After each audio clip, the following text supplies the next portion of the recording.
What's going on, everybody? Welcome back to the Nerdy Mark channel. I am Sid the Nerdy Mark, and today I have your review of NXT and 205 Live.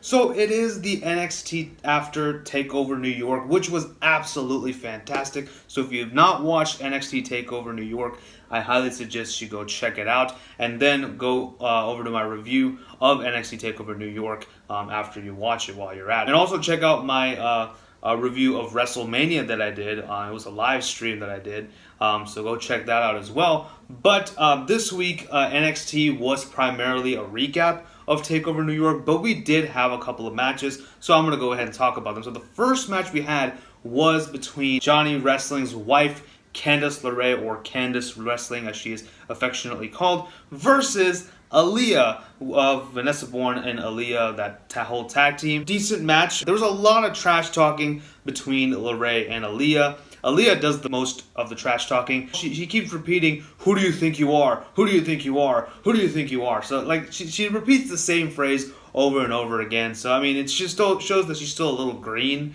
And hopefully, under the wing of Vanessa Bourne, maybe she'll learn a thing or two. I'm very much convinced that Aaliyah is a furry because of her obsession with cats and her cat-like agility, so that was pretty cool. Bourne did distract LeRae early on to give Aaliyah the lead in the match. We had a couple of times where Aaliyah did cover Candice LeRae, and the referee gives her a 2 count, and she literally keeps yelling, "Excuse me," channeling the spirit of Vicky Guerrero. She would be very proud of it, although you're not doing it as screechily as her, so you need to work on that. We did have a really good senton, step-up senton by Candice LeRae. She literally stepped on Aaliyah's back and, hit the senton. That looked really cool. However, the match did end when LeRae hit the moonsault off the ropes and wins the match. She does tweak the leg a little bit, but nevertheless, she does come out victorious. So it looks like we're building up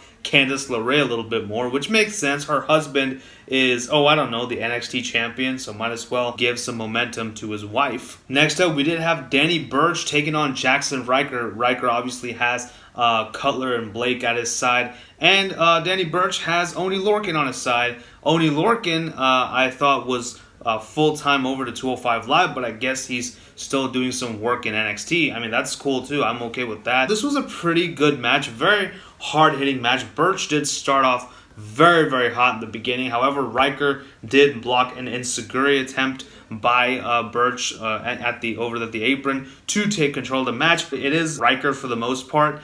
You even had Cutler and Blake distract Burch for a little bit. Lorcan did come in for the rescue, but to no avail because Ryker did hit a Widowmaker to finally win the match, against Danny Burch. Afterwards, we did have the Sons killing Oney Lorcan when he tried to, stop them from hurting Danny Burch any further. So, yeah, he gets a beatdown for his troubles, and that's kind of how this whole match ends. Looks like this is a feud that's going to go somewhere. I don't know where, but it's going to probably go somewhere. And finally, we do have our main event, which is a tag match. We have the Street Profits taking on the European Union, Fabian Eichner and Marcel Barthel, who really do need to go to NXT UK and join up with Walter and form Ringkampf 2.0. Fine match here. I did really like it. Eichner and Ford did start things off. And, I personally thought Eichner and Dawkins should have started things off since they're both kind of the bigger men in the team. But, hey, it is what it is. Eichner does take out Dawkins and tags in Barthel for the double team early on. Then there's a awesome double drop kick by Montez Ford. This guy is actually really good in the ring. As much as I'm not a huge fan of their whole party animal shtick that they do, they... in my opinion, I call them like the PG version of Crime Time, but I make fun of them, but they're actually really good in the ring, so I really have to give them their props. We did have the European Union having control of this match for the most part. Dawkins does finally get tagged in, picking up the pace of this match. Profits do try for a double team, but it is ruined by Marcel Barthel because he knocks Ford off of the ropes. A pair of fantastic basement dropkicks by Eichner and Bartel. That was really, really cool. However, the Street Profits do pick up the win finally with the double team. So this is a fine match and a pretty decent way to end out NXT. I do think that we're going to get a lot more wheels in motion next week because, of course, we do have Buddy Murphy, the former Cruiserweight Champion, taking on the Velveteen Dream for his prize, the North American title. So that should be an interesting match. But anyway, we'll see where this goes. And yeah, that's pretty much it. That's all I have for NXT. But let's move on to 205 Live. 205 Live began with Jack Gallagher taking on Humberto Carrillo. This is an attempt to, give Carrillo some practical teaching. This is supposed to be another one of Drew Gulak's lessons, who is, by the way, on commentary and is fantastic. His banter with Aiden English is just amazing. I really love it. I do feel like Aiden English is going to get in the ring at some point a la Austin Aries, and hopefully, though, they book him a lot better than they booked Austin Aries. That's another story, but this was a fine match as well. I really liked the contrast of styles with Gallagher going for the joint manipulation and, Carrillo with the agility and the high-flying moves. Gulak is trying to shape Carrillo in his image, kind of, and trying to have him wean away from the high-flying stuff. But Carrillo does want to fly. He's a free bird like Leonard Skinner, man, which, by the way, I was listening to it today, and that guitar solo really gets me. I love it so much. Carrillo did hit an awesome suicide dive to the outside, but unfortunately, it was to the chagrin of one Drew Gulak, who actually stood up, during the second half of this match, and he watched the rest of this match on his feet. But we had a really cool flip arm drag by Humberto Carrillo onto Jack Gallagher. That was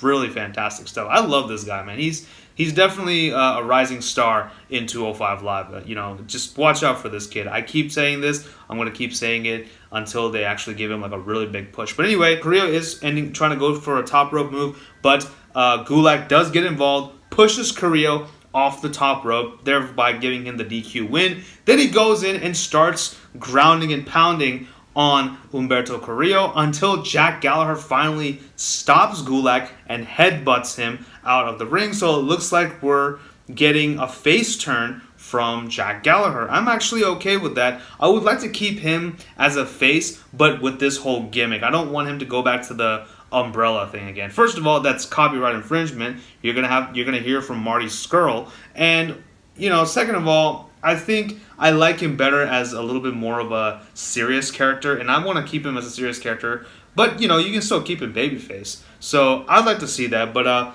I'm interested in the storyline, and I'm really looking forward to seeing where this goes. And finally, we have our main event, and this is a WrestleMania rematch. We have the Cruiserweight Champion, Tony Nese, taking on Buddy Murphy. And folks, let me tell you, this is the match that should have happened at Mania. Their match at WrestleMania wasn't bad at all. However, I do feel it was a bit short, and we got a 2-hour kickoff show. I think you could have given these guys at least another 5 to 10 minutes, but that didn't happen. But it happened here on 205 Live, and like I said, this was the better match. Tony Nese had his entrance. He's got the Cruiserweight title covering his abs, and he's like, I got something way better than my abs. And he's pointing to the Cruiserweight title. Kind of a bittersweet thing because I, for one, really like Tony Nese's abs because I wish I had a nice 8-pack down there. But, I don't want to show what's under my shirt. But, fantastic agility by Tony.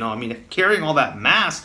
But the guy can move like no one's business. It's fantastic. Early on, Murphy does tweak his knee, but it ends up being a ruse. And this match does go to the spillover to the outside. And it was a lot more brutal this time, between these two. A lot more animosity being shown between Murphy and Nese. And I loved it. This was fantastic. So very good storytelling here. So I will say a lot of spots on the outside. We had, Tony Nese being driven into the barricade and thrown across the table. Later on, they get back in the ring. They do some stuff in there for a little bit. But then, the match spills to the outside again. Tony Nese comes in and pretty much does the exact same thing that Murphy did as kind of payback. We had Nese countering a Murphy's Law on the top rope via a Hurricane Rana. And we had a lot of "this is wrestling" chants, which is very true. This right here is wrestling. Nese did hit a beautiful pump handle driver.